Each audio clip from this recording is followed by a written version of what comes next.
Good morning, everybody. I'm Jack Watson, Managing Director of Bytes Software Services. We're a digital transformation partner and cybersecurity partner. We specialize in digital and technology solutions and taking them out to make a material impact and deliver innovation that matters to our customers. Now, in the 15 minutes of this keynote, what I wanted to do is ask one question, share two stories that we share internally, Bytes, and share those with you, and then one outcome. And that is a good mission to have in just 15 minutes.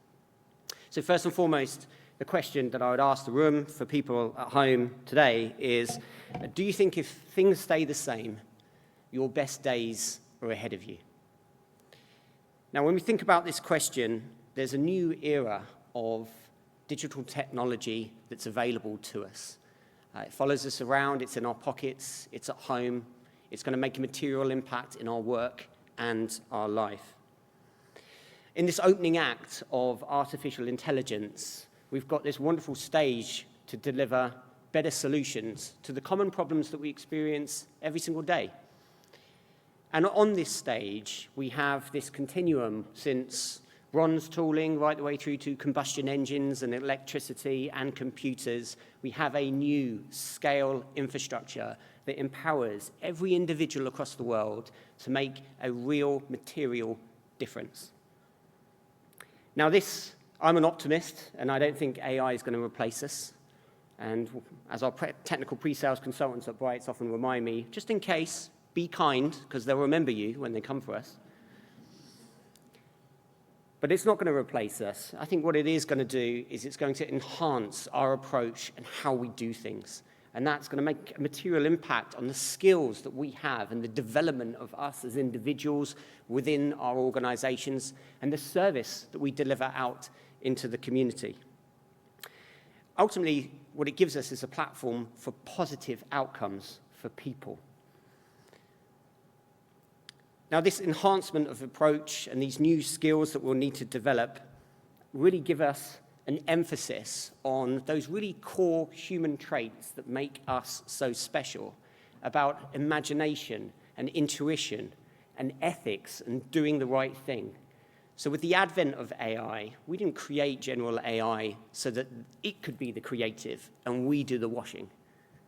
It's the other way around. This is an opportunity for us to take that intuition, that imagination, and create new solutions to the problems that we face today, both internally within our organizations and outwardly to our customers and community. Now, there's an expectation that comes with that as these new digital technologies come on board. And that first expectation is every single member of staff, every single employee, and every single customer will take a consumer experience of those technologies and the accessibility and simplicity and security of those solutions and platforms and have that expectation and carry that expectation into your workplace.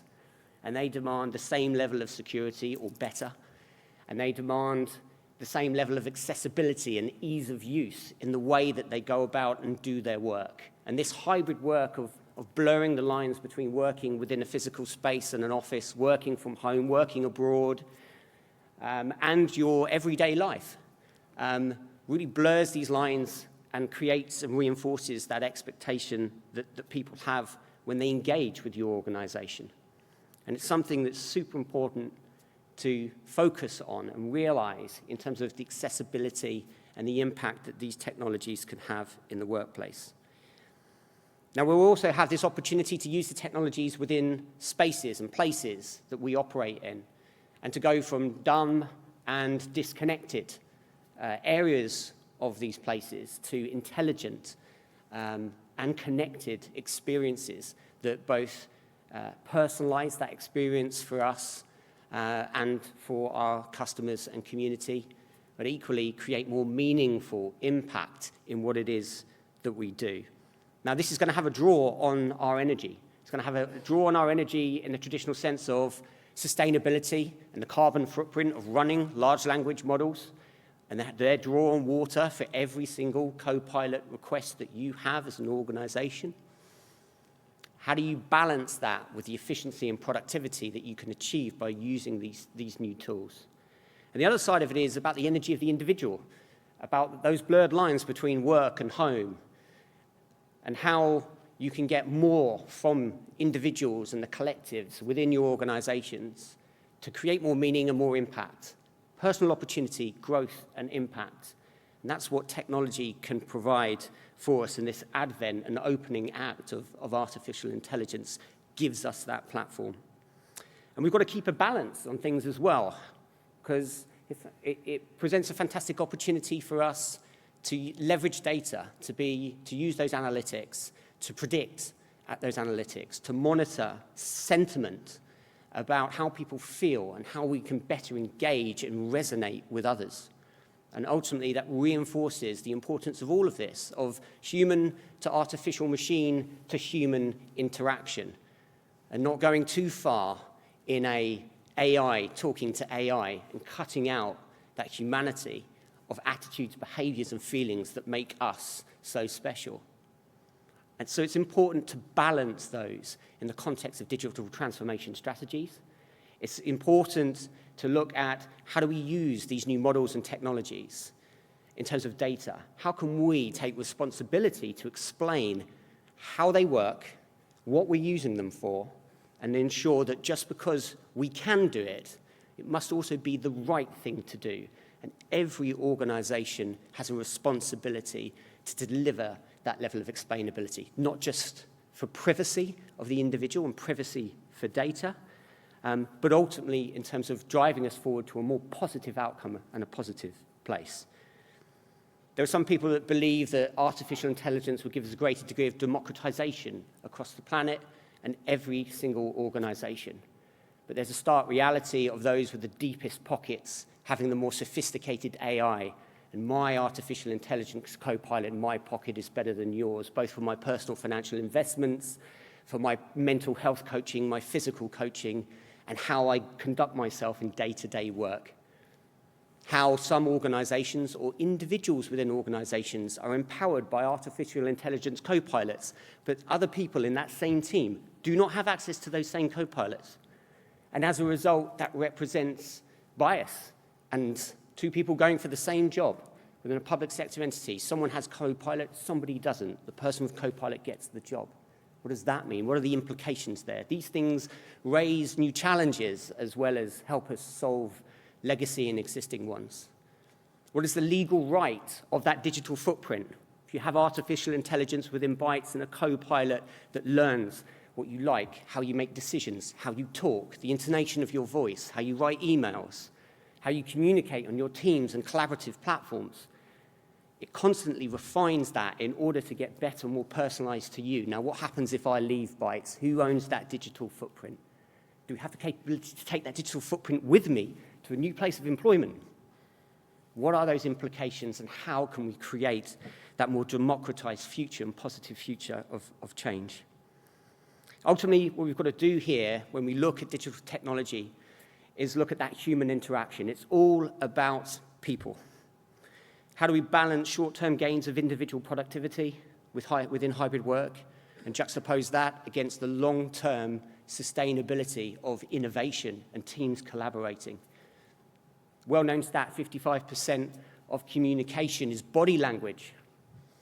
Not all communication, specifically related to feelings and attitudes. So how do you balance that time in the office, that technology within the environment in order to make more productive conversations when it comes to how people feel and how you interact with others? So I'll finish with sharing my two stories. The first story that we share at Bytes is about a man who's walking along a beach, and on that beach there's thousands of starfish that have been washed up onto the beach as a result of a high tide. And he sees a boy picking up starfish and hurling them back into the sea. And the old man approaches the boy and says, "What are you doing? You can't possibly make a difference. There's thousands of starfish on this beach." And the boy turns the starfish over in his hands before he hurls it back into the sea, and he says, "I made a difference to that one."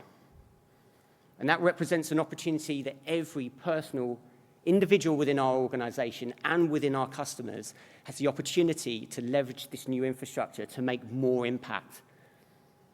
It's an opportunity to do more and make a meaningful difference in other people's lives. The second story is about a monastery on the top of a very high mountain with a very steep cliff, and a traveler who wants to visit that monastery. And the only way to get to the monastery is a rope and a basket. It's to climb into a basket, and somebody pulls the rope and takes you up to this very high mountain. The traveler steps into the rope basket, and as he steps in, he notices that the rope is a little bit frayed. So he turns to the monk on the ground, and he says, "How often do you change the rope?" And the monk says, "Every time it breaks." And for us, that talks about this critical role that everybody has in proactively thinking about the opportunities and possibilities of the future, to predict them, to work in harmony with a wider team in order to make sure that everybody has a critical role to play here. And there's an opportunity with these new technologies to focus, to flex, and to flow to where the work is required. No longer sit within a defined box of that is your job spec and this is what I expect of you. To see that as a minimum of expectation in terms of what you deliver for your organization, and then leverage the power of technology to help others. And ultimately, the outcome that we're looking for here is to be more proactive, to be optimistic, to have a mindset of a can-do attitude, to replace the rope before it breaks. But also for every individual to deliver innovation that matters. And there's an opportunity to leverage these technologies for every individual in this room and joining us from home, everybody who's wearing pinstripe through to pajamas, to cast 1,000 starfish back into the ocean and make that difference. Thank you very much.